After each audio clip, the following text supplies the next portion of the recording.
red-winged blackbird sitting on a cattail.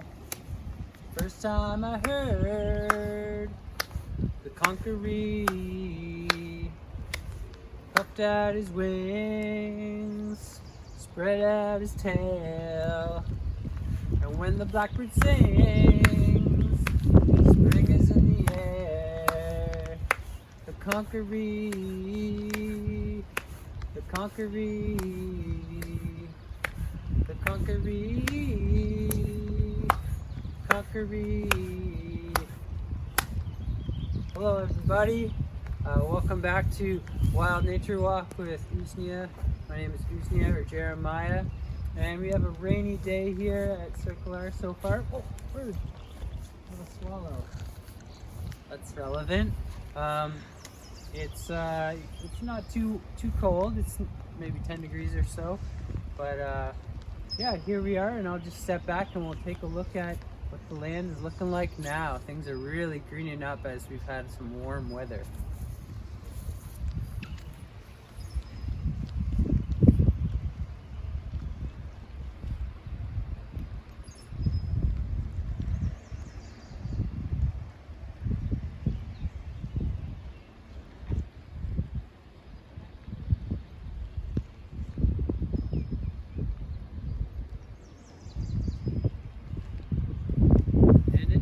Time in the corral. You can see Niblet reaching through the fence there, getting a little bit of grass before they give her bucket.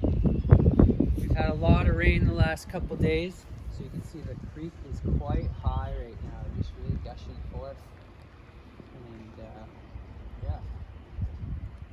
And want to thank everyone who's been tuning in to these nature walks, these virtual nature walks, and has been commenting and engaging. We are right now going to shift into pre-recording these videos and putting them on YouTube so they can be of better quality. So they won't technically be live as in I'm walking around with you at this moment, but they'll still be posted and you can still comment and ask questions and stuff. We'd love to see that.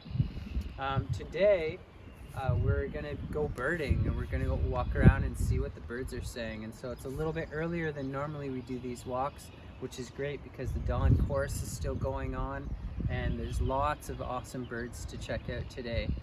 So I would ask you, what do you appreciate about birds? What do you love about birds? I love that they can fly and that gravity isn't a big deal to them. I love that they have hollow bones and they're so light. Every once in a while in my greenhouse, a sparrow or a chickadee might get caught in there, and then I'll have to catch it in a net. And to hold this little being, it just seems bursting full of life in my hands, and that's sort of a magical thing I get to experience every once in a while. And I love how resilient they are. These little chickadees that live here all winter, eating just tiny little seeds, and seem to just survive and thrive and find the food even though there's snow everywhere.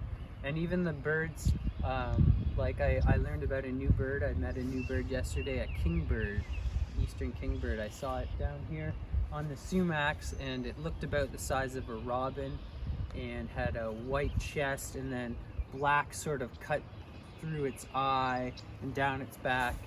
And I was really excited to see this bird for the first time, and I looked up and it just flew up all the way from South America, like Peru. And I just thought, like, wow, if someone just flew all that way, I'd want to ask them, like, what was that journey like? Those are only a few things I appreciate about birds, and I love their singing and their songs in the morning. I want to give thanks to one of my birding teachers, Pete and Rob Reed. They have taught me a lot about birds. They're like the birding experts in my community here and locally. And every Christmas there's something that Nature London puts on called the Christmas bird count, and we go out for a full day starting at like 8 in the morning and walk around along the Thames River and count birds all day. And then we compile all the data and see what birds are still around in December and what were the rare birds that we saw. Like we saw a warbler last year, which was a big deal. And it's just a really fun thing, and that's where I've learned the most. So every time I go out birding and spend time with the birds, I seem to really learn a lot. So what we do when we walk around, there's a couple different ways of birding. Some people might hear a bird and count that and write it down, but today we're just gonna try to write down the ones that we see, even though we'll be listening. And I acknowledge it might be pretty hard for me to show you some of the birds I see, because I might see them way off, and a cell phone camera can't really get you there.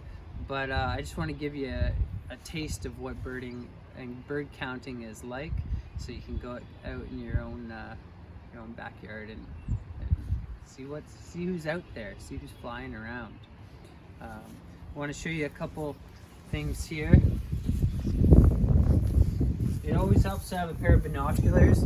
I like this is my monocular, so it's just one. And I like it because with binoculars I get a little disoriented, but with this I can see a bird and I'm looking straight at it, I just put it up and I can see what it is. And then I've got my birding.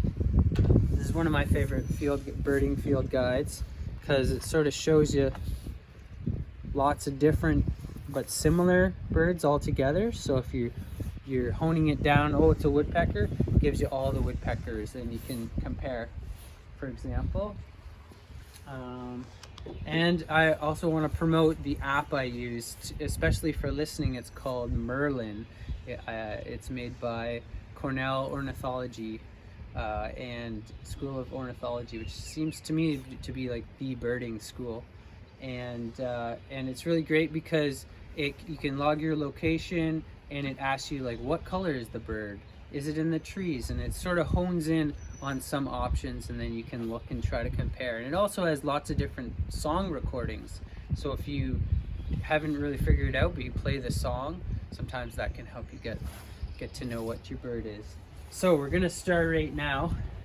I'm gonna even write down that swallow we saw.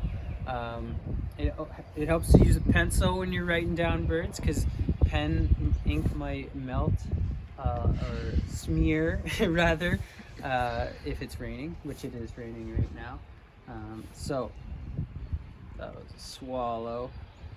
Looked like a barn swallow, I'm not sure though. So I'll put one. Sometimes people even make up a little code, like robin might be ROB, just so they can quick write down things. And looking around right here, I see a robin right there on the sumac. I see another robin flying by. So there's two robins. Who's that? I think that was a cowbird. Something interesting I've noticed, you can see the horses about to be fed down there. And some of our old horses, they as they eat, a lot of food falls out of their mouth because they're old, I guess. And the cowbirds, they know that this is happening, and they're starting to gather around specific horses and clean up the horse feed that doesn't get eaten. So I see another cowbird down there. So cowbird.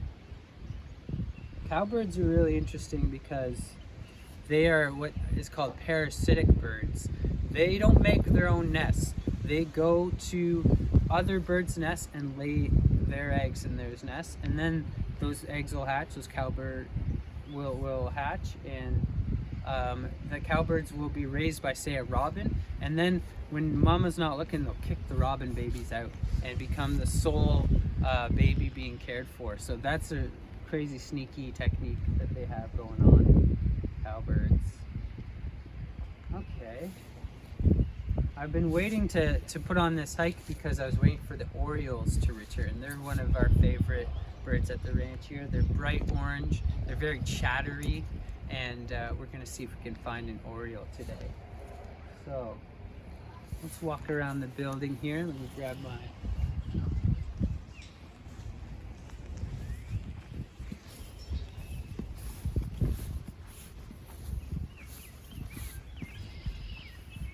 the leaves in the poplars, or the aspens rather, really popping out, and oftentimes that's where I see the orioles, up here.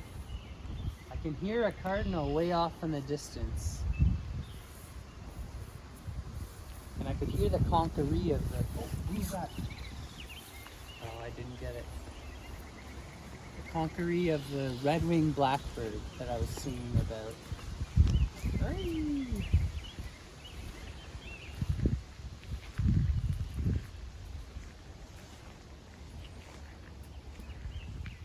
Oh, there's a chipmunk. Does that count? Oh, little guy.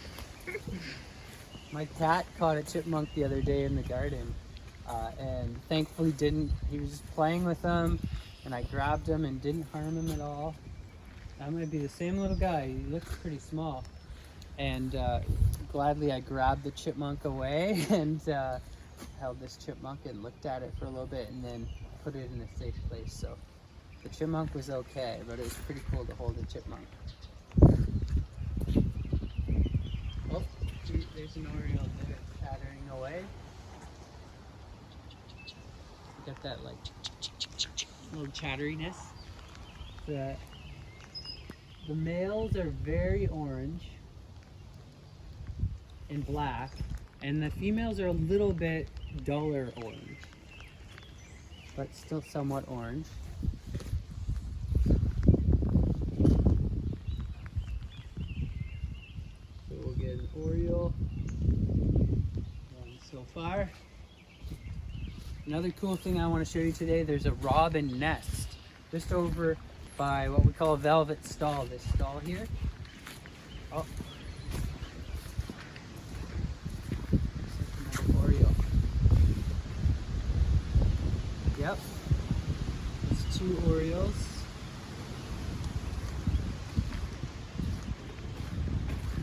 And I snuck up by the robin nest yesterday and I saw there was a baby bird inside there. This mama robin is very tolerant of us. Has been, oh, there's another oriole on top of the, beautiful.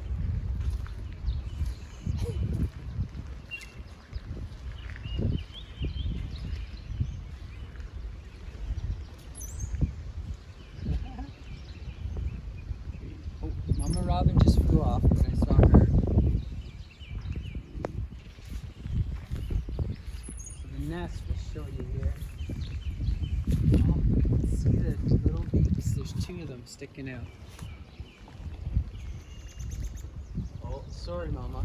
You can get a chance to look at her. I've been really interested in her because she's got a lot of white patches on her chest, so she's been easy to identify. Also been curious if Daddy Robin helps out, or if that is Daddy Robin even, or if it's just all on the mama.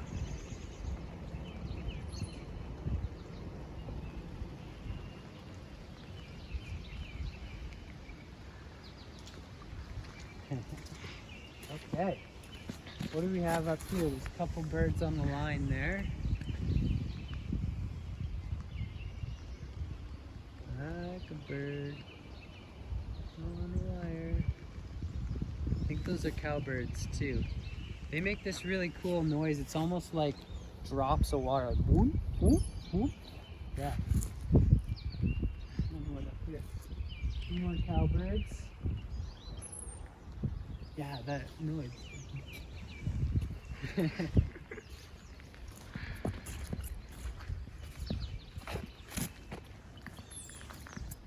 Another robin in the grass here.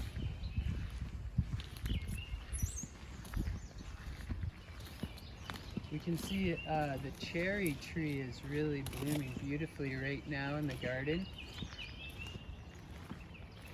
Another robin.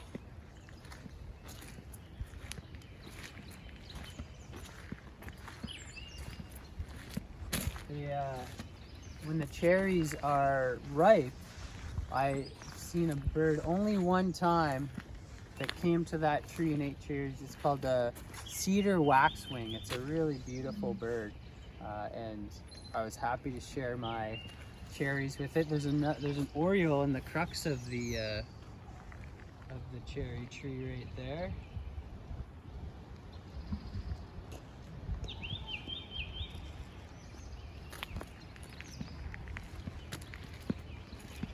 Another rare and beautiful bird we see here at this time of year is called the scarlet tanager. It's a bit like bright red with a black head. You might, if you see it at a distance, might think it is a cardinal, but it's a little bit different. And they usually like to hang up way high in the trees, but I saw one down here by the pond yesterday that was maybe 10 feet up or so. So see if it's hanging around today.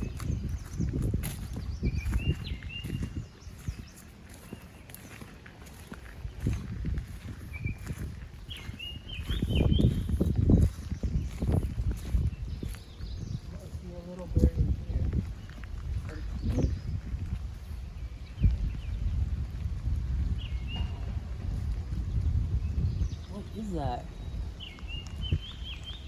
It's almost got yellow. Oh.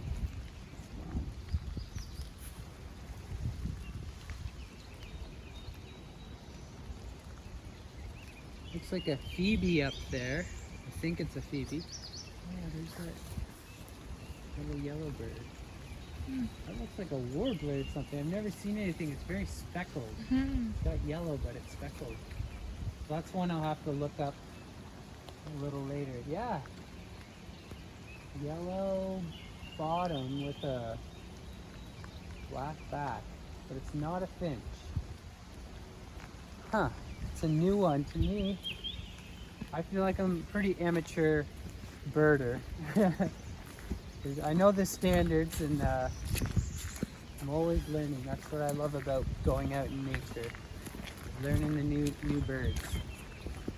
Oh, there's a woodpecker that just flew across the pond. I always notice the woodpeckers because they have this very staccato flight.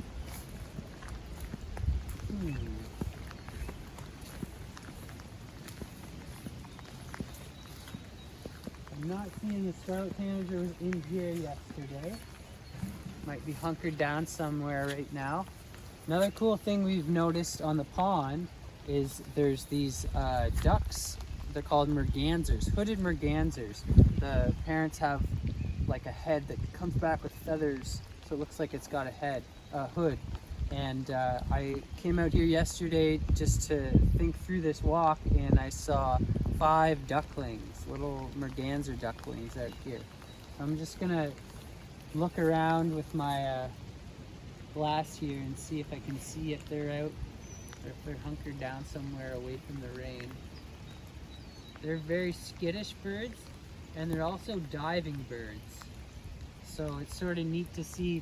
As soon as I walked out, the little ones dive, but they're so little they can't hold their breath for that long yet. So a couple seconds later they'd pop back up. But also, if the babies weren't there, Mama would go down for like a while, and you'd just be like, oh, she's gone. But she was staying up so they could find her. So that was sort of cool. Don't see them right now, but maybe as we walk around the pond, we might catch them.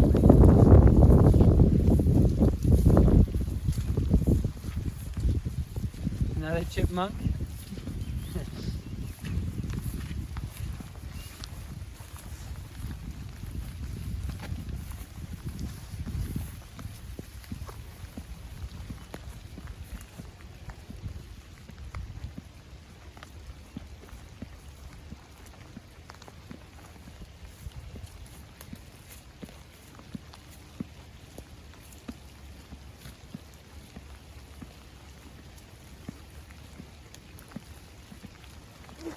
Bird. Oh. I think it might have been a pileated. Oh. One to the left. See a couple birds off in the distance there. There's a big one. There was a big one.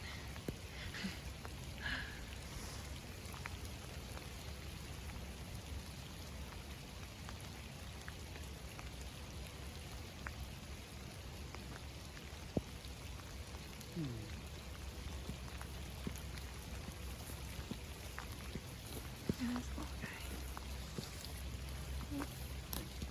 Okay. Oh yeah, it's the pileated. You see it? It's like on not the light one, the next dark. It's kind of farther back. He just went around the back of the tree. All right, you saw it. The rain's picking up a little bit right now, so it seems like the birds are quieting down a little bit.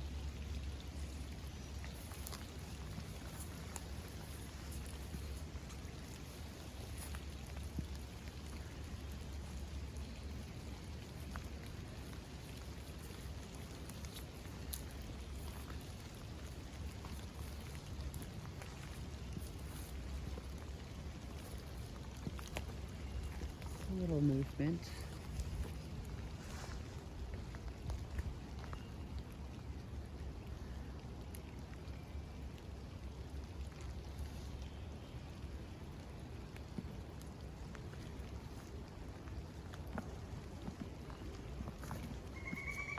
Oh, there's the pileated right there. Good call. Oh, there he goes. Oh. There's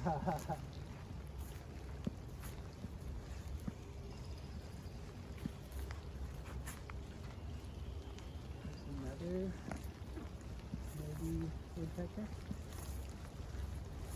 Lots of little guys here. There's the hardest thing I find when I go birding is trying to identify the sparrows. They call them the LBJs, the little brown jobs, because there's so many sparrows. There's like 12 different types of sparrows around here. Oh, there's a red-bellied woodpecker up on the tree over there. And the difference between different types of sparrows is very subtle. But luckily, the people who name them can give us a little bit of help. So for example, a swamp sparrow, if you're in a swamp, it's probably a swamp sparrow. Might not be, but there's little distinctions, maybe a black patch on its chest, or eye ring, like the what is it, the fox sparrow. And so that's one that's tricky, is these little brown birds, to try to identify the differences. Tree sparrows often you find along the tree line, and a whole bunch of them all together. But it takes a long time to learn the differences, that's for sure.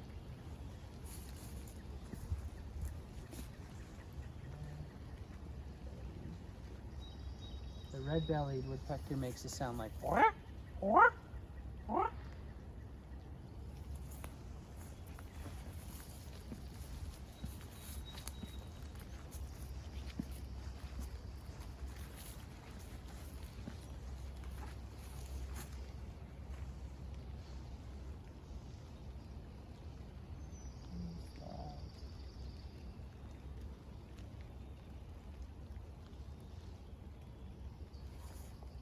Some sort of sparrow on the tree over here. Pull them in the bushes all together. Three.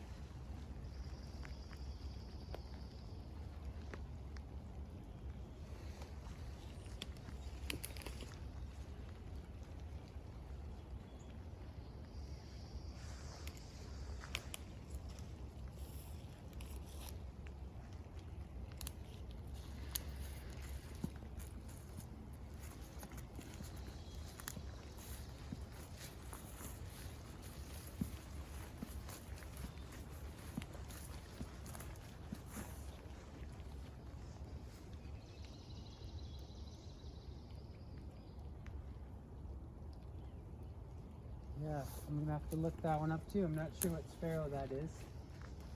A couple little brown ones in here. There's probably about 5 of them. So, in that little bit of time, just walking from the cedar cottage to here, we got 5 robins, 2 babies, 5 cowbirds, bunch of different sparrows that I haven't quite identified. A swallow flew by, 4 orioles, 2 chipmunks, pileated woodpecker, and a red-bellied woodpecker. So that just shows you how many birds are out there when you really start noticing them. And it's nice to have a focused walk where it's like, okay, I'm gonna just ignore the plants a little bit, even though I love plants, you might have learned, and I'm just gonna focus on trying to study the birds and being quiet and trying to get close and trying to get a good view of them. So that's just a little taste of what birding is like. Try to go do it for a whole day. So go get outside, and thanks for watching.